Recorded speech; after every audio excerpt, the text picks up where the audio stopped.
Hello and welcome to the IGN UK podcast. I'm Alex and I'm joined by Crupper Chups. Excuse me? What? That's your name. Oh, yes, I'll embrace that. Yes, hello. And Tilly Tots has returned. Hello, pod people.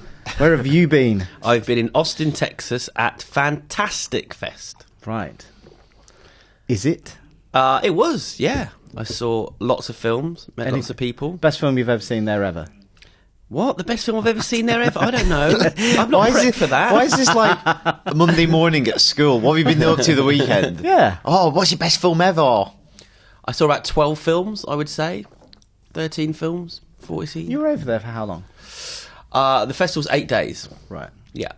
So at You least go a to film Austin a a day. lot. Twice a year, every 6 months. And watch lots of films. The film I probably most enjoyed was John Wick. Keanu Reeves. Keanu Reeves. So what's that all about, Chris? He's a hitman. Okay. He's a hitman who retires to look after his sick wife, who very sadly passes away. Oh. He goes to a funeral and then comes home and there's a little package waiting for him. It's a little puppy dog that she sent him to start the grieving process. She says, love this dog and start moving on with your life. And then Russian mobsters come, I'm welling up now, and they kill the dog. They kill the puppy dog. That's quite a lot of spoilers. This is the first I think 10 minutes. that's the setup. That's the trailer. That's Fine. the trailer. Okay, all right. That's the trailer. And then it ends. Yeah, exactly. Oh. The film was about John Wick hunting down the men who killed his puppy dog that represents his dead wife. Right. And it's brilliant. It's directed by the guys who did the stunts on Matrix. Okay. So it's very much designed with action in mind. Yep. It's kind of it's almost like a superhero movie as well. You were telling me something interesting about the gunplay. They've Yeah, coined they a new called it- term, a new style. Yeah, he kind of does kung fu, but with the gun, does kung fu moves, but shoots at the same time in people's heads, and they call it gun fu. Right. And it's pretty impressive. Okay, because that doesn't sound particularly good when you're describing it. I can imagine how that could look really cool. Yeah. Like a choreography of The Matrix, but with more blood. It's very silly, but really good fun. If you like your action, spectacular. I also like films, revenge dramas, revenge thrillers, where the motivation, the final straw, is the death of a dog. Yeah. Like there's Are there many of them? Red with Brian Cox. Yeah. Is probably the only one I'm thinking of. Yeah. 101 Dalmatians at a push. I don't think it's really a revenge It is. killing. Oh, it is. I don't think anybody dies in it, do It they? is. I don't know. It's got some really good Bunga. actors in it as well, though, in the smaller roles. Willem Dafoe's in it, Ian McShane, people that kind of chew up the studio when they're on screen. So that was good fun. Yeah. The closing night film, which I actually reviewed previous to it, was Nightcrawler, but we haven't spoken about that. Nightcrawler's really good. Right. Jake Gyllenhaal might be up for an Oscar for this. It's kind of like a modern-day Taxi Driver, but set in the world of these people that chase, kind of ambulance chasing paparazzi, who get to the scene of a crime before the police do, film it and then put it up on TMZ or sell it to the Daily Mail or whatever. Really dark black comedy, but it has a lot to say about what's going on in society at the We've moment. already got a review of that up on site if you want to learn more. And a conversation between me and Dan. Say what? There was Horns, the Daniel Radcliffe, Radcliffe. horror movie based on the Joe Hill book. Bit disappointing. Didn't really work. Great book. As a film adaptation, it just... So what falls short about it? I think there's this real sad melancholy that's all the way through the book that they didn't really capture in the film. Right. It's either kind of going for the horror, jugular, or like the black comedy, or just kind of like, isn't it cool that this guy's got horns and can do this stuff? Whereas in the book, it feels much more serious, and it carries a weight that... How's Radcliffe? He's okay. I'm not his biggest fan. He's fine. It's fun watching him do weird magic and horrible magic rather than kind of Harry Potter magic. Yeah. He's doing some unpleasant things to people in this. Right. What else if I've powered through it? Everly is really good. That's Die Hard in a Room starring Salma Hayek. Right. So yeah, the whole film takes place in this one apartment room with people coming to kill her and her trying to survive the night. That's quite good. Quite good fun. Silly again, but... Nice. Why? She is a prostitute who has been pretty much working as a slave for this gangland boss. Right. But she's also been working with the police, and the bloke finds out and so sends all these people to kill her. Gotcha. Who would have thought it'd be that hard, eh? You'd be surprised. I don't know how she's why she's so good with a gun, though. Right. I didn't mention that in my review. Two really good documentaries as well. I'll finish off with Electric Boogaloo. Yep. the story of canon films. All the low budget action that you watched in the 80s was made by these guys. Yeah. Like Missing in Action, a lot of Chuck Norris movies, Yeah. Dolph Lundgren films. Yeah. And it's just the stories behind that. These two brothers from Israel who moved to Hollywood and tried to take on the big boys at their own game. Yeah. Very, very funny. What's their kind of biggest movie? Is it like Missing in Action? Yeah, I would say so. They did some good movies, like Runaway Train got nominated. I think it won an Oscar, maybe. Right. But they're probably the most famous films are the ones that were their downfall when they tried to spend a bit more on the budget. Yeah. And it didn't quite work. And there was 3 in the space of 2 years. It was Over the Top. Yeah. They paid Stallone $10 million for that film. Right. And they'd never spent half than that, even on a movie before. The whole film, right. And it was a movie about arm wrestling that was never going to take off. Masters of the Universe. Oh, well, that was theirs, was it? Right. That was theirs. That was one of their great follies. That didn't really work. Apparently, there's one of the stories. Stallone came down and visited them on set and saw like Dolph Lundgren doing all this stuff, and and he said to them, "You've given that guy lines? Yeah. Did you not know? You don't give that guy lines." And that's funny coming from Stallone. Yeah. And then the other one was Superman 4. Right. Yeah. Quest for Peace. Yeah, where they cast a male model as Nuclear Man, and they halved the budget halfway through. And so if you they point out that there's one shot of Superman like flying straight into the camera that's used maybe 12 times in the movie, just with different backgrounds each time. Oh my god. But that's a really funny documentary. And then the other one is Future Shock, which is the story of 2000 AD, which we've supported a little bit on the site actually. Which was done by Kickstarter through some people I know through Fright Fest. Really good, really good. If you don't know anything about 2000 AD, I think you'd find it interesting. Yep. Or if you're an expert in it, I think there's some really good stories. It's properly warts and all. Like there's some big arguments over who came up with the idea for Judge Dredd. Right. The editor for the 10 years when it was apparently terrible talks about why it was so terrible when he was in charge. And oh my god. Yeah, really, really interesting movie. That hasn't got a release date yet, but we'll cover that one down the line. Do you think we should do an IGN documentary, warts and all? Or, well, what would be the reason for doing a documentary this week, Alex? Because we're closing? IGN turned 18. No idea. Yes, IGN did turn 18. Yeah. Obviously not us, the bigger group. Yeah. It's been around before that. It was N64.com. Per Schneider's been around since, I think, 1936. He's been on the internet. But yeah, so we've been here in the UK for 8 years, but IGN, bless it, 18 years old. So it went out, got drunk and was sick in the gutter. But on Monday we got a nice little present to celebrate our 18th birthday. The dead mouse under the studio. Yeah, or should we just inform everyone? So we're bringing you this podcast under tremendous hardship and amidst adverse circumstance because a mouse has died somewhere in the podcast studio and we can't even track the little blighter down. No. It's like a terrible version of Mouse Hunt. Actually, we Mouse think Hunt it's a mouse. It could be a... Could be that intern. Could have been that intern that we had. Or it could be the DJ Dead Mouse. Or Bear Part may have messed up the first recording of this podcast and we've killed him. Yeah. It's like Shallow Grave. Kamali's not around today. So the studio really smells. You come in the morning, it smells like death. But this studio was built by Fred West, wasn't it? Oh no! Did you see the Donald Trump tweet? No. I like your idea about the documentary, though. Do you? Yeah. What will we call it? Who would play us? Oh, God. Probably Ben Affleck. Yeah. Well, all three of us. In a documentary, we'd play us. Oh yeah. I don't think you understand what documentaries are, Chris. No, I don't. Unless we do reenactments. You could do reenactments in a documentary, like the founding of IGN There are a UK. lot of fun stories that probably should never see the light of day. Can you? What about any from the London office that you can think of? Well, I'm not going to say. Okay. No, absolutely no way. The comings and goings. Exactly. The highs and lows. It's for a very different podcast. It is. But yeah, no, it's nice. The guys in the States put together a timeline of the history of the site, which was quite fun to look at. All the ways in which it's changed and evolved over the years. Yeah. Yeah, it's exciting, isn't it? What were you doing 18 years ago? What year was that? 96. Ah, that was my summer of love. The fact we're really good at maths. That I'm like, oh my God, 18. You were 96. You were 96. So what happened in the summer of love? Train Spotting, Spice Girls. You mean train spotting Spice Girls? That was a very exciting summer. Oasis released Morning Glory. Yeah. There was a lot going on that That summer. was big. Was that 96 or was that 95? It was 96. Right, okay. It was definitely maybe 94. It was the year I left school and went to uni. So that summer I went on a lads' holiday with 20 lads, and then I went on holiday with 25 girls and one bloke. Wow. Yeah, those were 2 good holidays. Right. I could. Magaluf and Tenerife they were. There you go. Wow. Plastered it up. And I knocked my front teeth out on my 18th birthday. Good. Amazing. Classy. What were you doing? So are they fake then? Yeah, these are caps. I've got Right. little stumps here because I snapped off the Not actual with teeth. caps as in cap guns. No. You don't bite really hard and they go off. No. Okay.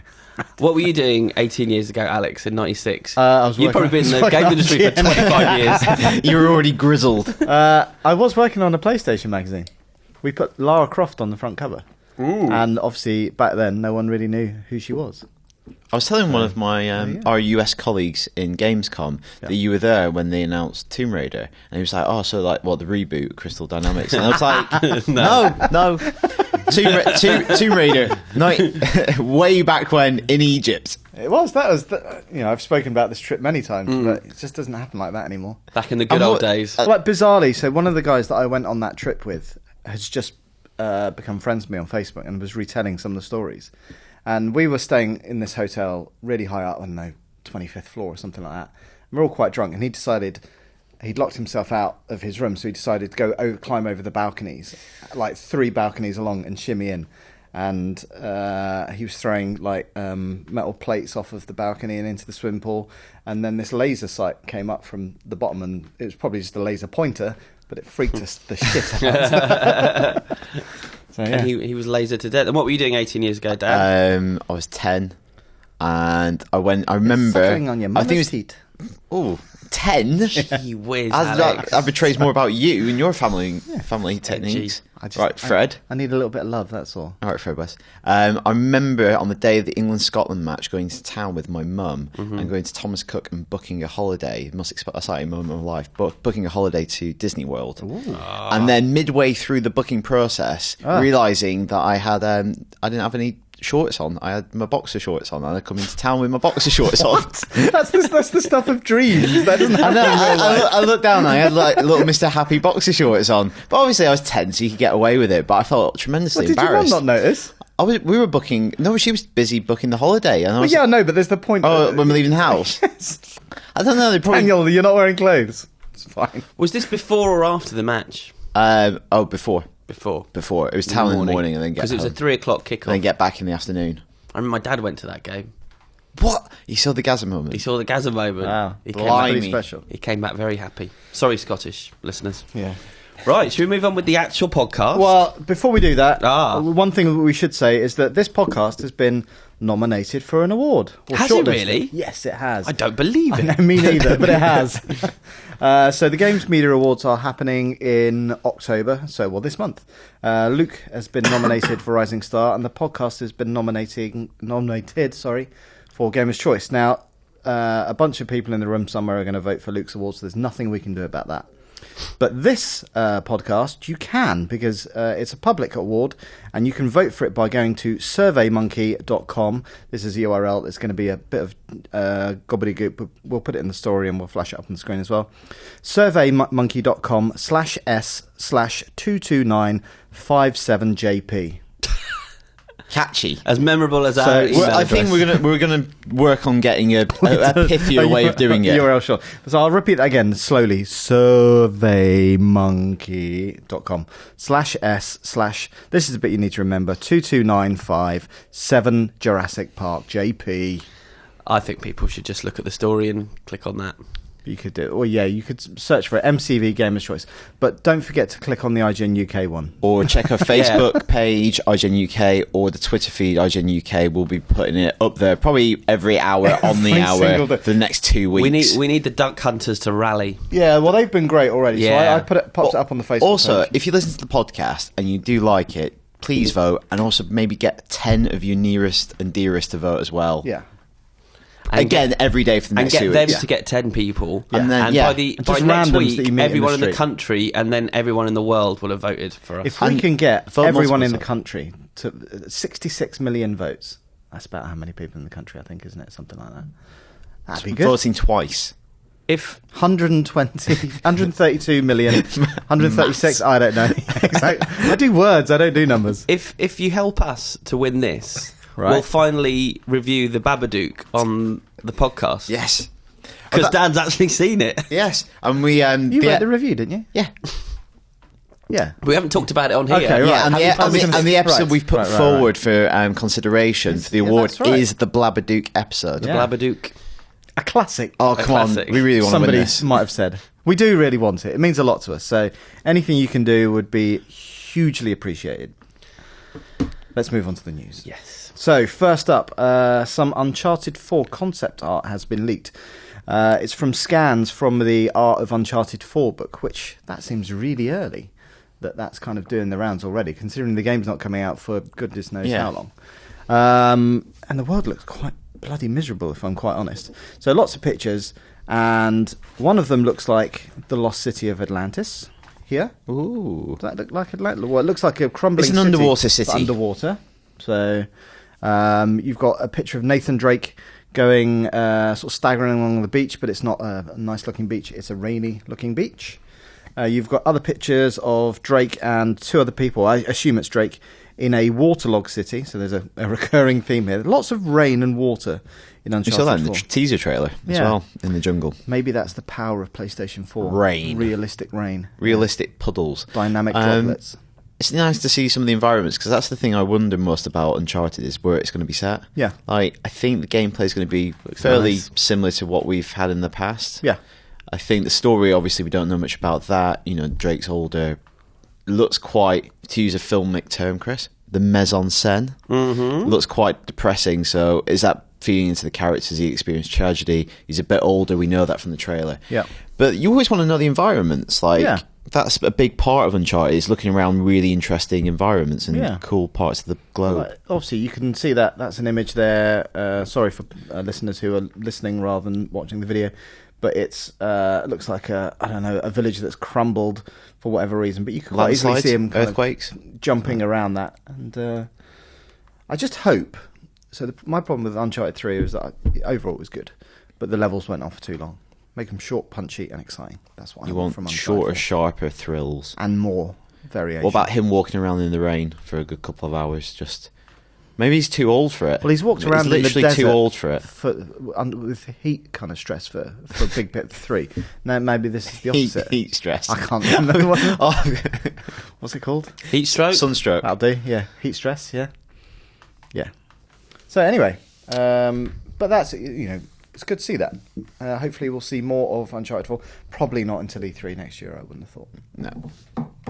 Great. Well, from one visual story on our audio podcast to another visual story on our You audio can watch podcast. this podcast on I know, the but- internet with your eyes. I'm just Do we saying. flash up any images there? I'm just saying. The Take potentially our tops award-winning podcast that just deals in pictures. It hasn't won an award yet. I said potentially. Oh, potentially. Sorry. I have to do a story I don't want to do now as well, so thank you for that. You're welcome. I'm doing a story about Episode 7's Chrome Troopers. Yeah. So, Put some life there's been some... into it. Well, I'm not happy about it, because I'm going to have to read spoilers that I don't want to know. Yeah, but they're probably not true. There's been leaked Let's concept... report them then. There's been leaked concept art from Star Wars Episode 7 Yeah. purporting to show the movie's new bad guys. And they're calling them Chrome Troopers in this story. Why are they calling them Chrome Troopers? Well, look at the picture on the audio podcast and you'll see. Can you not describe it with your dulcet tones? No, because I can't actually see it. I didn't print out the pictures, so... Right, I've got a problem. A while ago there was a revised Stormtrooper helmet which was leaked. I don't know if it was real or not. So it's basically that, but chrome, and they've got hoods over the top, a bit like kind of Sith-esque. Anyway, they look super badass. And then there's speculation that the Chrome Troopers, about the Chrome Troopers and their rumoured link to Adam Driver's character. But that's very spoiler heavy. Should I read that out? I don't know that, so let's skip that. Okay. If you want to know that, check out the story on the site. But for me, I just saw Chrome Stormtroopers, and that's all I cared about. So I was off last week when the story got published, and I looked at the site, and I just thought, that's got to be a typo. Somebody's made a really weird typo there. And I looked at the picture, and is this... What? Just a bit weird, isn't it? Why? I don't know. Having them in. Well, why would you wear a cloak and a hood to like disguise your identity and be a bit stealthy and secret? But underneath, you're highly reflective. But maybe they're not. Maybe that's not that. Maybe it's true. Maybe it's true. Maybe they reveal their hoods when they're fighting do in look bright quite cool. sunlight, and the sunlight bounces off their heads and Yeah. it distracts their enemies, and that's their advantage. You know what it reminds me of? Do you remember in Star Wars Episode 1, there was that incredibly shiny ship on Tatooine? Yes, I didn't remember that. Yes. I was thinking, like, oh, God, I get fingerprints all over that. It's like a Yeah. Brabantia bin. But, yeah, exactly. You wouldn't believe it. See, I've got a dual-lit toaster. Oof, doesn't come up well. Enough said. Yeah. Okay, good. Destiny. Oh, it's back to me. Yeah, Good come on gosh. now. Right, Destiny. You put together this running order. I know I did. And I put together 2 stories that I hadn't read before Alex, 5 minutes you've given before I yourself got here. story stress. No, sorry. I have. I story straight, actually. Is this a visually led story? You'll be pleased to know it's not. So, a bug in Destiny, which came with a new patch, has revealed, according to us, a ton of new incoming content.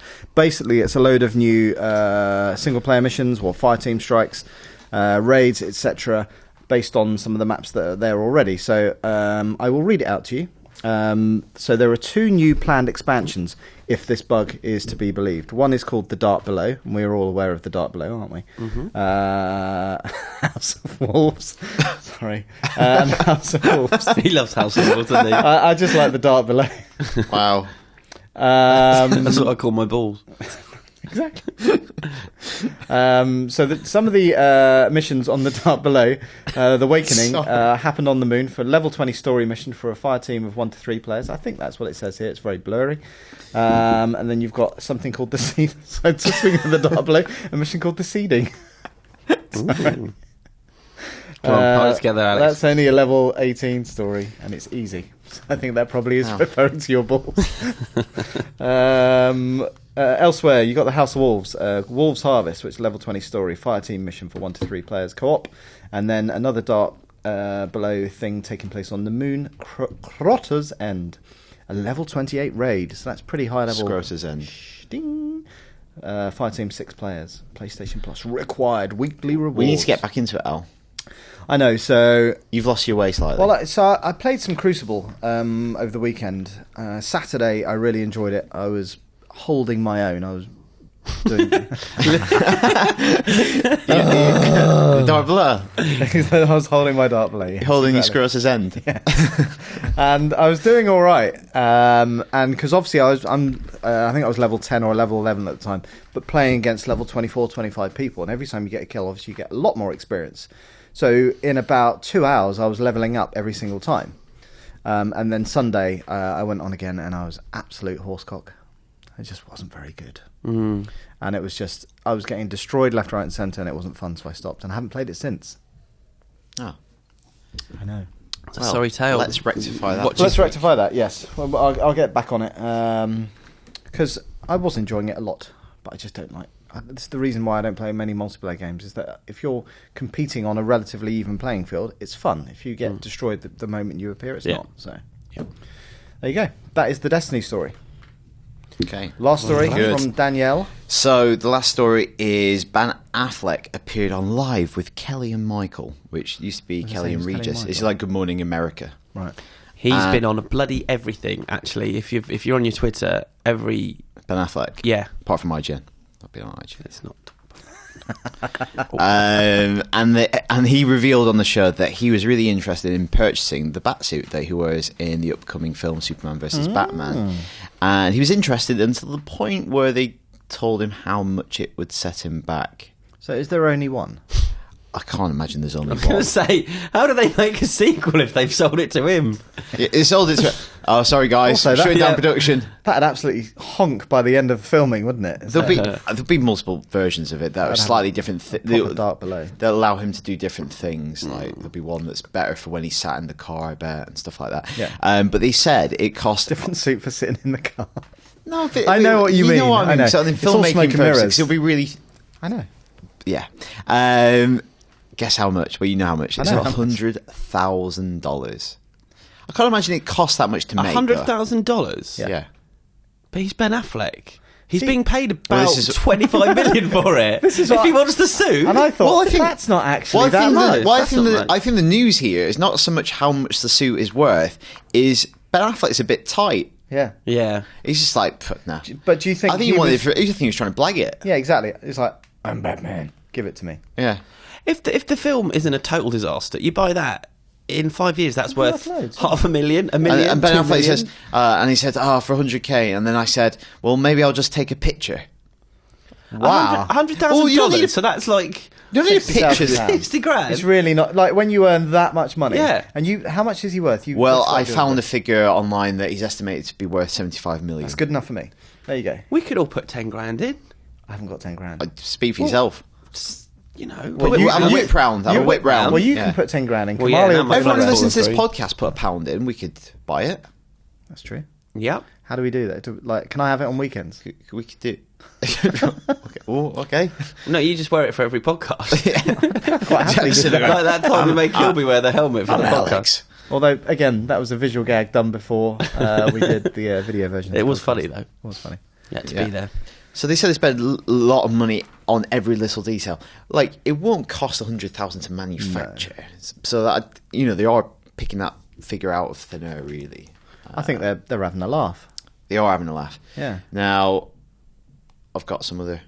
How much is an amazing bespoke suit? Oh, like from Savile Row. Yeah. Why'd you go to Savile Row? What do you want?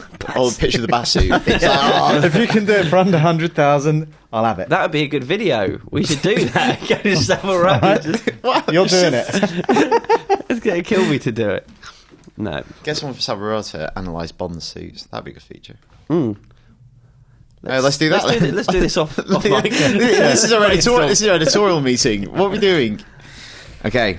I like that. And then that's our fly on the wall documentary. That's how we work. Just a glimpse there. Now, that's pretty steep, isn't it? Yeah. So you set me with a little mission, didn't you, Alex? I did.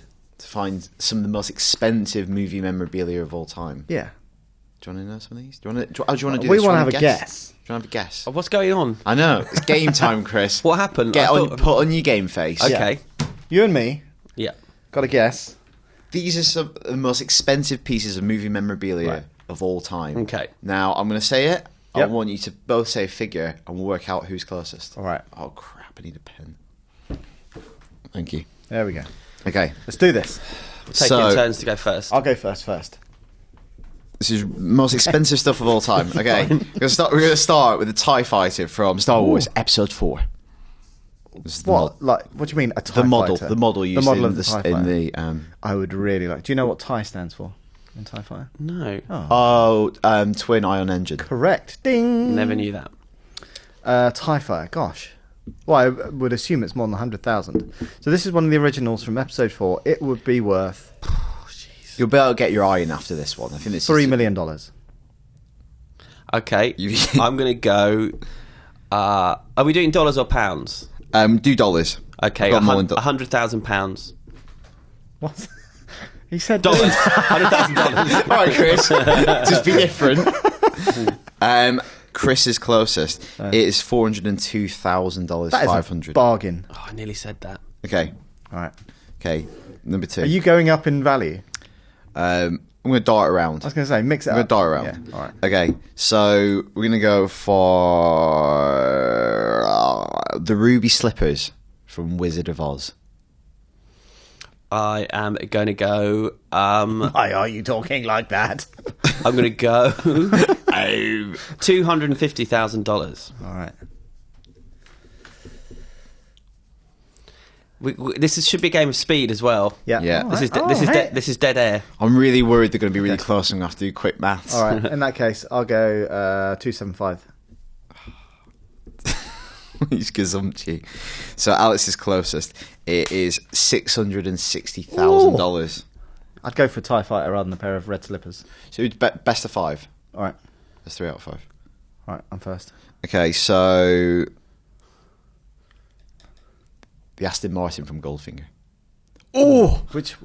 the Aston Martin from Goldfinger. What is that? The DB5 or? I don't know. think there's only yeah. I don't know. It's an Aston Martin from All right. Goldfinger. That'll be. Oh God, I have no idea. $2 million. Chris? I am going to go $800,000. Alex is closest. That is the most expensive movie Wow. prop of all time. $4.1 million. Wow. That's amazing. Okay, best 3 out of 5. Alex is 1 away on 2. Go Next first one. time, Chris. So, Wow. the Terminator model of the T800, is he? T800, yeah. From the first movie. From Judgment Day. From Judgment Day. From Judgment Day. Oh, okay. But still the T800. Yeah. Yeah. I'm going to go... Because the other one was visual effects. Or I'm going to go $800,000 again. Well, the T800,000. Alex? I'm going to go $1 million. No, hang on. Oh, No, I've said it. you Yeah, said. okay, I think. Chris is closest. Yeah, I think It's a lot less than that. 488,750. Yeah, a lot less than that. If the TIE fighter was 402,000. Okay. I'm such a dingbat. Okay. Or maybe I'm just playing it for the last round. Here we go. So, 2 each. Decider. I hope you're playing along at home. You don't get this on other podcasts. Okay, It's so... good, but it's not right. Here's another. Okay. Hey, what you see? Okay. Audrey Hepburn's little black dress from Breakfast at Tiffany's. $230,000. 230. Yeah. That's the noise he makes when he thinks of Audrey Hepburn. Oh, 150. $1,000. Yeah. 150 quid. 150 million. So Alex wins. Well played. So that is the third most expensive piece of Is movie it? memorabilia at $922,000. Wowza. Amazing. Chris. This is Good game. so number 1 was Aston Martin. Number 2, one I didn't read out, was a car. This is the car driven by Elvis in the movie Spin Out. Right. For 1.2 million. That's definitely the Elvis effect on that one. Number 4, the Cowardly Lion costume from The Wizard of Oz was 805,000. Right. That's interesting, isn't it? There you go. Very good. Right. Let's have a chat, shall we? Let's have a chat. What have we been doing for the last half hour? We got an email from Carl Barrett, which I thought could open up an interesting conversation. Yeah. So, Kyle says, with the news that Crouching Tiger, Hidden Dragon 2 will be Netflix's first feature film, does this mark the start of a new era of film viewing and making? Netflix is currently dominating the television market with its mostly great original programming such as House of Cards and Orange is the New Black. So will this venture see the company come to the forefront of an increasingly stagnant film industry? Will the cinema become less popular with audiences when great films are released at the same time worldwide and can be viewed when and how the viewer wants? Or will it just become the latest fad that won't last very long? What do you guys think? Oh, wow. What a great question. Thank you, Kyle. So, yeah, this was big news this week that it's going to be next summer that Crouching Tiger will premiere in cinemas and on Netflix on the same day. And interestingly, there's an addition to this, which I mentioned to Alex just before we came on air. Several cinema chains have said they will now be boycotting the film in America because the big thing for the cinema chains is to have this window, which is getting smaller and smaller. Yeah. Why would you go to the cinema if you've got it on Netflix for £6? Well, I don't know, because of the spectacle. Experience. Yeah, maybe, but...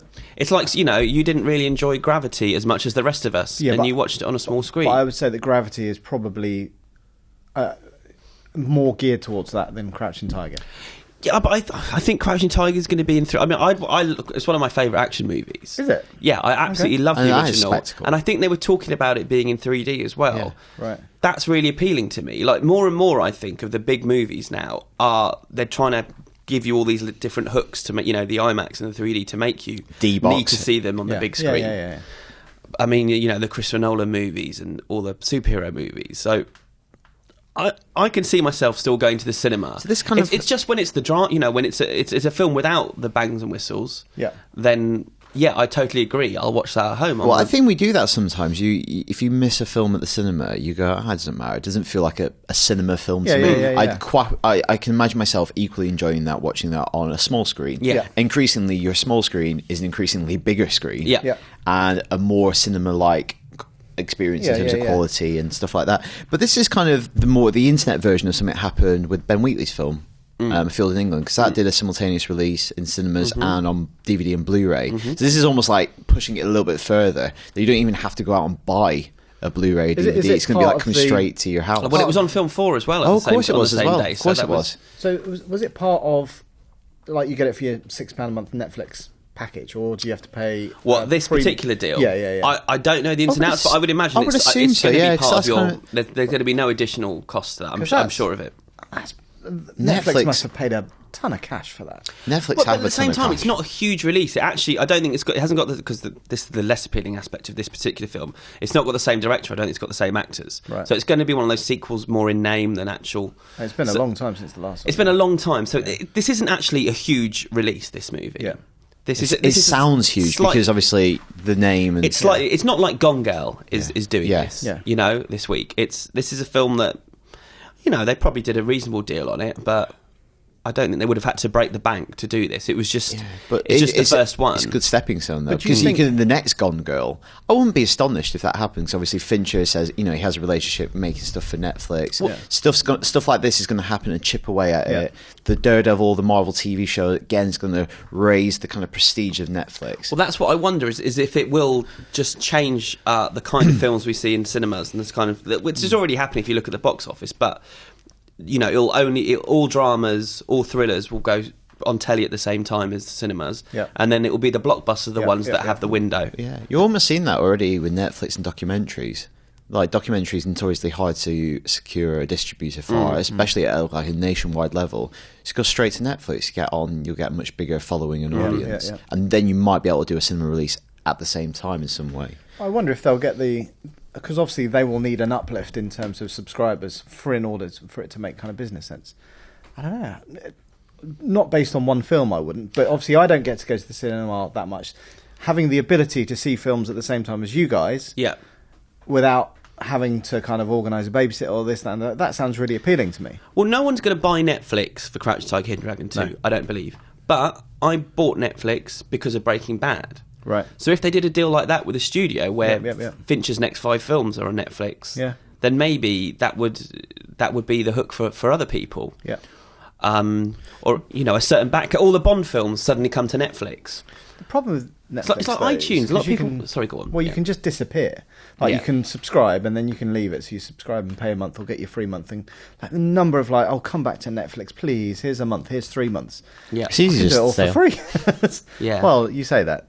I'm not. You don't like it, but I just don't consume enough TV at home to make it valid. I wanted to look up a quote because I think it's pertinent here. It's the Lucas and Spielberg take on what's going to happen to cinemas over the next kind of 10 years, 10, 20 years.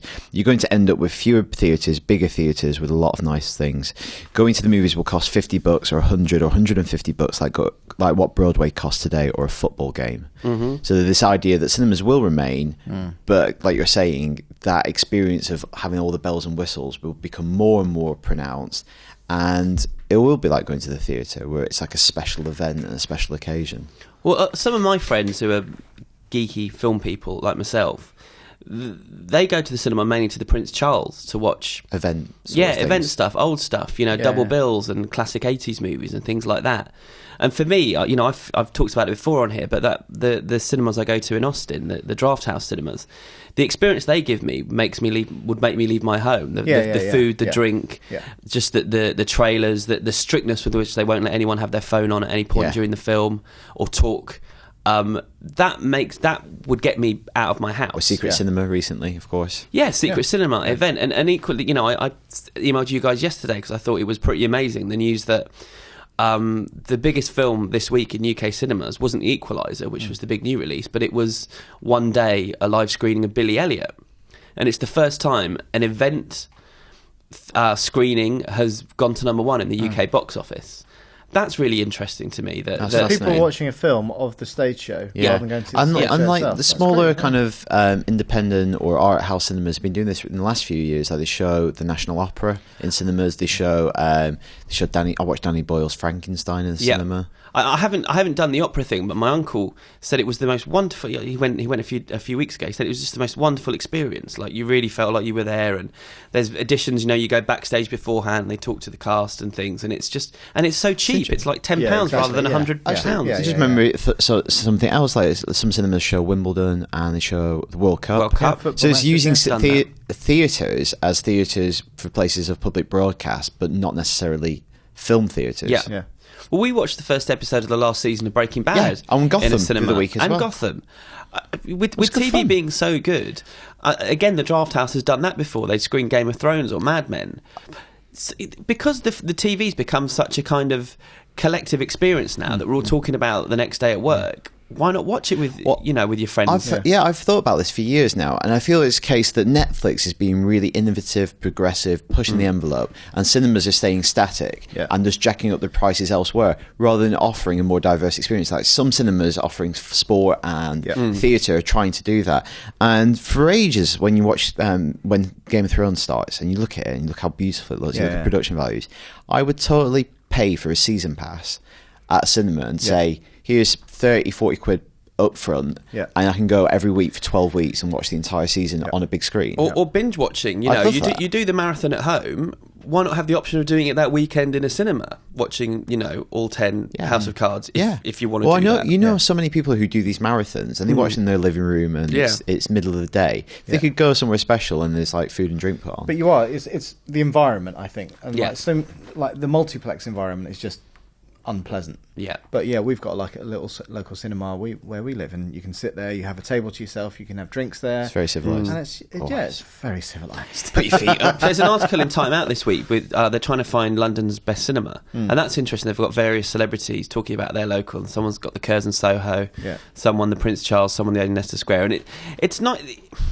Maybe they need to become more of these cultural local hubs rather, because the multiplex did come to dominate. But I feel like more and more now people are moving away from that because of the texting and the talking and the lack of manners these days in the cinema. I think it's you feel more justified paying a higher cinema ticket price if you go somewhere and it's also a beautiful place to be for a few hours. You have a glass of wine in the bar beforehand. You go, I feel like I've had a proper night out, rather than going to a multiplex where it's just awful and your shoes are sticking to the floor and I feel terrible. I feel like it's an interesting time we're at though, isn't it? It's an interesting time though. Like I think it'll be in 10 years' time. It'll be a very different world we live in terms of how we watch movies and where we watch them, but where that'll be, I don't know, but it's a great question, Carl. It'd be good to hear everyone, the listeners' thoughts on this. Yeah. How do they get in touch? I've got no idea. I reckon they could email IGN_UK feedback at IGN.com. Yes. I think you might be right. That's the first time I've ever got that right. Yeah. Well done. I didn't realise it was at the top of all the emails. Oh, by the way, we're going to do reader feedback now. I always have a moan at Luke about it. I've done it this week, so if I've done it wrong, have a go at me. All right. Good. Who's got the first piece? So I believe I do. It's from Scott Mackey, and he said, couldn't help but notice that Doctor Who hasn't been mentioned since Series 8 started. So what are your opinions on Series 8? Peter Capaldi as the Doctor so far. For me, Series 8 is an improvement over the last series, but it's still got some way to go before it's back to its former glory, and I think Capaldi is great as the Doctor. So I actually haven't watched a single episode, I'm afraid to say. I have. Okay, and I know Dan has, so why don't you two take it away? Yeah, dipped into it slightly. So I watched the first 2 episodes. I found the first episode was really clunky. I didn't enjoy it. And obviously he's finding his feet and they've got a lot to explore. He doesn't have any feet in the first episode. Exactly, yeah. That's a weird plot line. It's far out there, man. And then the second one, I can't even remember what happened in it. And I thought, right, I'm going to download these, watch them on the train. And I just kind of got sidetracked with Hannibal and other stuff. Mm-hmm. And I've got no desire to go back in and watch it, which is a shame, because I really enjoyed Matt Smith. Even when it was a bad episode, I still enjoyed him. Mm. And I haven't warmed to Capaldi.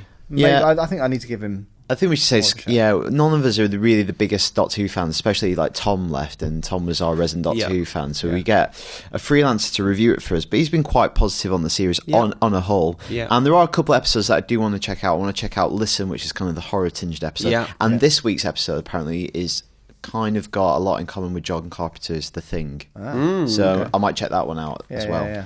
I think my problem is that I'm not a huge Peter Capaldi fan, even though I love the thick of it and him in that. I'm not a big fan of him in other things. And so what I kind of needed was you guys or someone else to say, wow, you got to check it out. And no one's been doing that. No. So it's not really made me kind of search it out. But maybe I'll check out the Listen episode as well. Yeah. I've heard good things. Philip Cowlam Jones writes in saying, having been pondering Battlefield Hardline, I began wondering why we see few collaborations between game studios, even within companies. Certainly there's a lot of potential there, but it may be just too difficult to manage. Still, I think there are a few matchups that make sense. To keep it EA themed, how about a game from BioWare and Respawn? Great storytelling meets some of the best modern gameplay in my opinion. Any suggestions? Well, like companies like Ubisoft, they do a lot of their studios collaborate on games. I think Assassin's Creed has got like 5 or 6 different studios all contributing different parts to that game. But it's But weird. that's more kind of crowdsourcing. technologically. Yeah, sharing hardware. I think there's a difference between collaborating Yeah. and then they're just like, oh, we need all hands on deck to do different parts of this to make release time. I think the point he's making there is, a studio that's renowned for their pedigree in one part of the game, and like BioWare, for example. It's a tricky one because, I think. Well, DICE doing the multiplayer for Hardline makes sense. Playing to their strengths and Visceral doing... Yeah. I don't think DICE are very good at making single-player games at all. So, as far as I'm concerned, take them the heck out of there. I think it's a great idea. I think the only problem would come is, video game development is incredibly international. Yeah. And if you want a single-player game to have some sort of cohesion, I do think it needs to be made under one roof, probably. Yeah. So... that might maybe where it would fall down. Yeah, and I think, I don't know, I'm trying to think of some other examples, like, I don't know, Gearbox, doing Aliens, Colonial Marines, and whoever they farmed it out to. The problem you've got there is that you can lose direction very, very quickly, and one studio thinks that you're doing one thing, but actually you're doing something else, and very, very difficult to manage, I think. Yeah. Cool. I have an email from Jason Tilling who says, "Hi guys, I was listening to your podcast last week concerning which TV box sets you're watching and wanted to know how you choose which new TV series to start watching and getting into. Certainly with all the new TV series coming for autumn, like The Last Ship, The Strain, The Leftovers, how do you choose which ones to give some viewing time to? Do you base it on recommendations from friends, actors, genre, producer, or like me, do you watch maybe the first 3 episodes and if by the end of the 3rd you are not hooked, give up?" Good question. Well, I just listened to you lot. Yeah. So you got started on Hannibal, me raving that's how I got about on. Yeah, Hannibal. That I'm trying to think how I got into Arrow. I think you It was mentioned me. I was telling you that it was okay, but the people were saying it was great, and then so you gave it a go and you really liked it. Yeah. But at first you didn't like You're it. well stuck into it. Well, it was one of those. It was plain fodder. Yeah. So I think I was that. going over to San Francisco, and it's Easy like watch. you watch kind of 7 episodes Yeah. back to back, and it's like easy. and that's when you get into it. Yeah. Breaking Bad, obviously, everybody's ranting and raving about Yeah. Breaking Bad, but new stuff, it's I don't know. Do you ever try it and then just go, I've had enough of this? Well, I would say most of the stuff that I watch tends to have been It's almost pre-vetted. exactly. Yeah.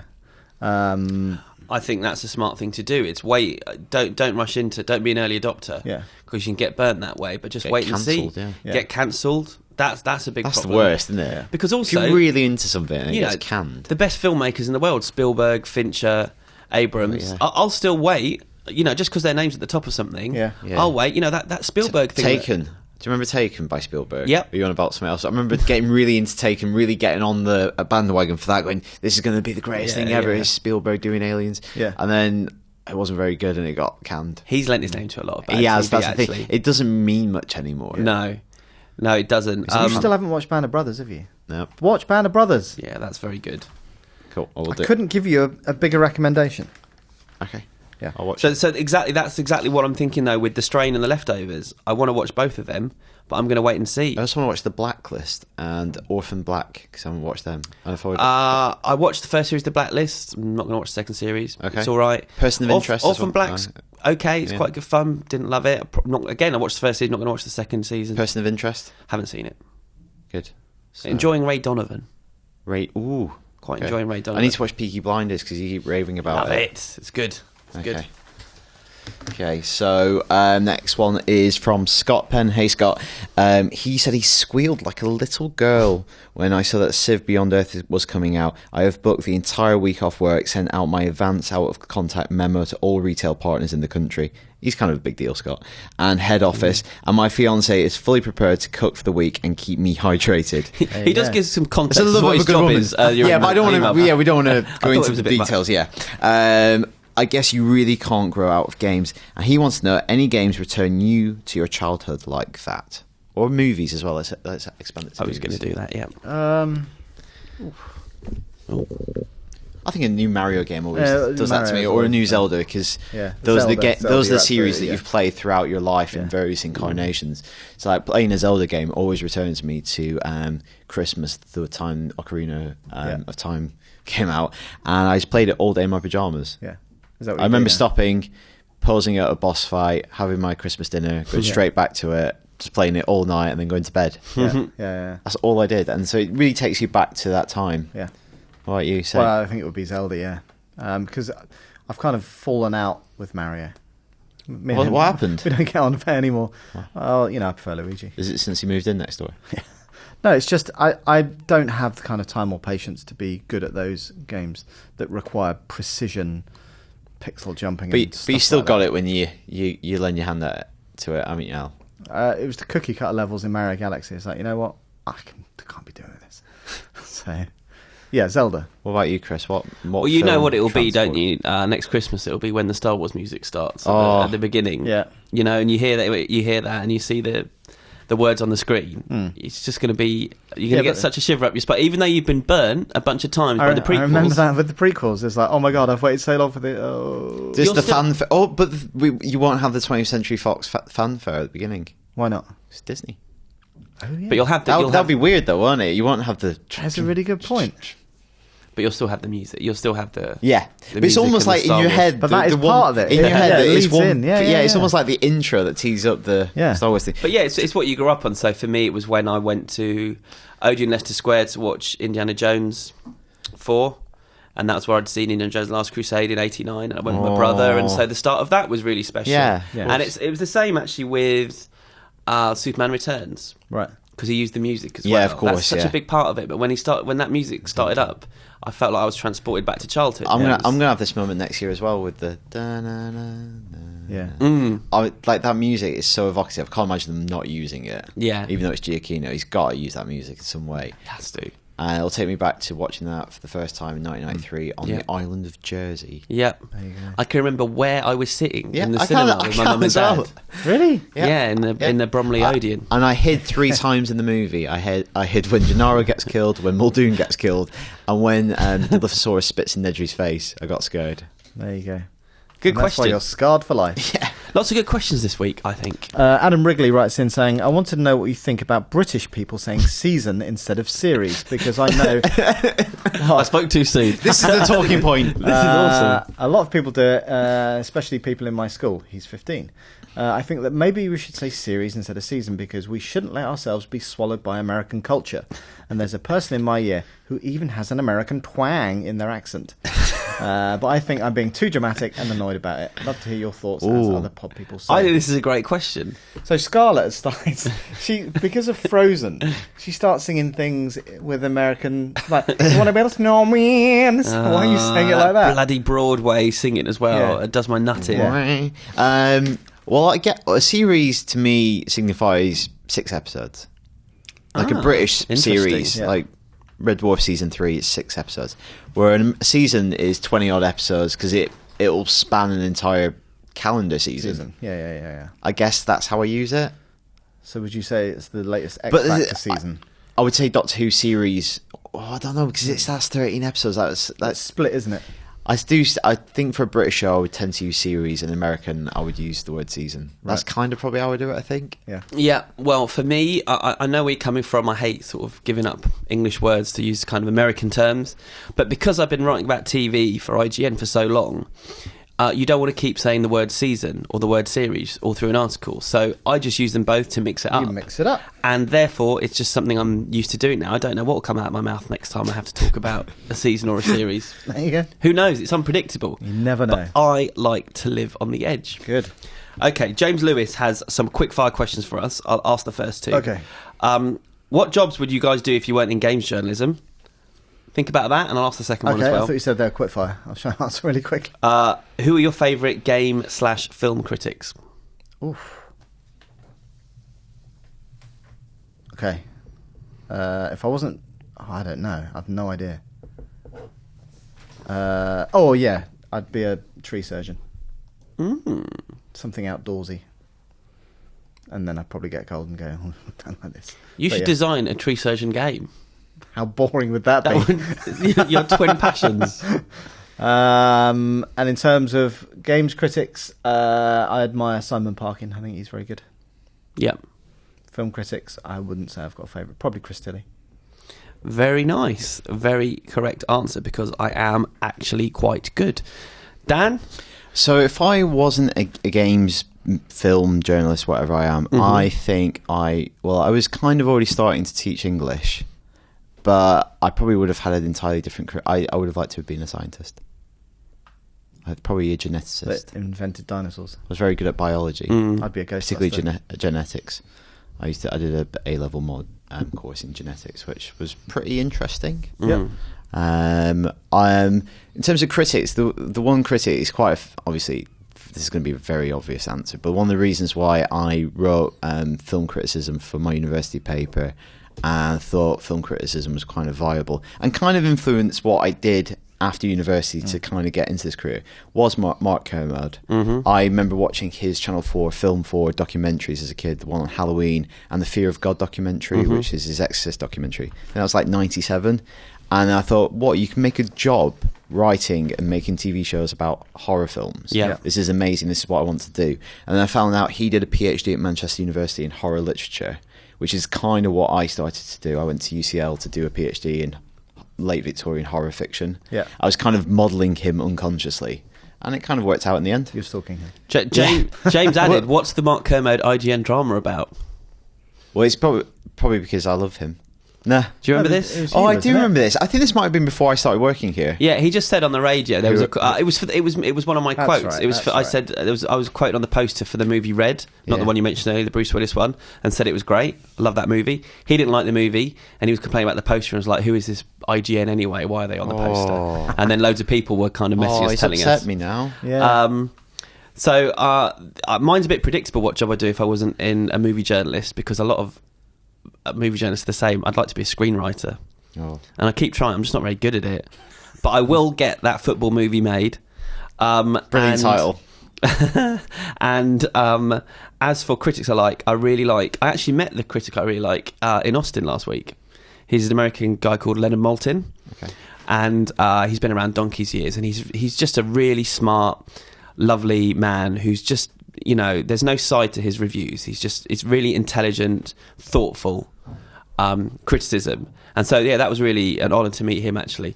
And Jonathan Ross was like my Mark Kermode. When I was growing up, he was making film documentaries, The Incredibly Strange Film Show. And he did a book called The Incredibly Strange Film Book, which I've still got, about all these weird cult movies, the kind of stuff I was watching in Fantastic Fest. So It was weird when I first started working at IGN. I went to a screening and I sat kind of one seat down from Mark Kermode. I was like, this is weird. Yeah. This is kind of like the realisation. He's been stalking him for so long, and then he was actually eating there. a sandwich. And I think a very quick last one you have, Dan. It was just a little plug for one of our readers. Very quick one, and this is Sean Smith, who's top bloke. He's going to do a 24-hour gaming session on Friday, the 10th of October. He's raising money for a hospital in Edinburgh that helps sick kids. They have raised over 60k over the years to make a difference, and he's hoping to add to that this year. So if you want to support Sean in his quest to raise money, you can go to www.justgiving.com/Sean. That's SHAWN-Smith. Yeah, and is it 24-hour gaming kind of thing, isn't it? I believe? Yes, yeah. Full 24-hour gaming session. Awesome. Yep. So let's take a quick look at the games and films out this week. So I think this is the first week when there are loads of games. Blimey. Out. Wow, Bumper. this is a strong week for games and films. So I guess the biggie is obviously Shadows of Mordor. That scored incredibly well on IGN. We've played it briefly here. I played it a bit at Gamescom. Very pretty. It looks impressive. You can tell instantly it's quality. Yeah. See, what I didn't realise, and you said to me, was that it's actually made by the guy behind Red Dead. Yeah, he was involved. Redemption. Yeah. So and obviously you can tell that from the opening scenes. Like it's pulling on your heartstrings. So there's a story behind it. It's not just going around mindlessly and killing orcs. But an exceptional game by all accounts. Forza Horizon 2, obviously we did a ton of stuff for that early in the year. Again, as racing games go, they don't come much better than that.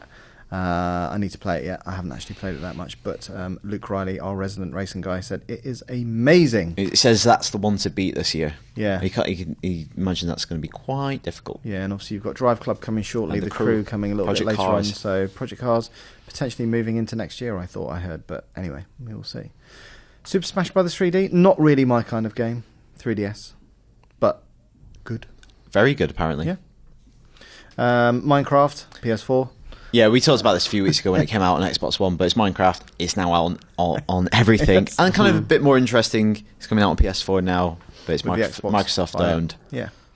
And then Sherlock Holmes, which I know nothing about. If I'm It's honest with you. another one of the Sherlock Holmes games, Crime and Punishment's Yeah. kind of adventure games. He's a character. He's a detective. Yeah, there's been Arthur a Conan Benedict Doyle. Cumberbatch thing Never heard of recently. him. Never heard of him. No. I thought he just made kind of cheap housing. Yep. No. Films. You've seen some of these, Dan, haven't you, this week? So Dracula Untold Yes. is not the biggest release of the week, but we'll do that first. Dracula Untold review is up on site. I gave it a 6.5, saying it's okay. It's really short film. It's 92 minutes long, but I would say it struggles to fill 92 minutes. Wow. It goes cut straight to the action. So it's Vlad the Impaler, historical-ish take on Dracula mythos. He, in a quest to save his people from the invading Turks, he makes a deal with a vampire. He gets all the vampire's powers and will return to human form in 3 days if he doesn't bite someone and drink their blood. Right. It makes him into a really kick-ass dark superhero. Lots of action, quite stylish, but a little bit thin on the ground in terms of character stuff. It's been advertised everywhere. Yeah, and also it is kind of, I think, the first in the Universal's Monsters universe, even though they're not playing up that angle. There's very much a Avengers vibe to it. Right. Is Luke Evans any good? I don't really I think like he's him much. perfectly fine. I don't really buy the scenes with his kid and wife. I don't think he does that very well, but he's fine in the action stuff.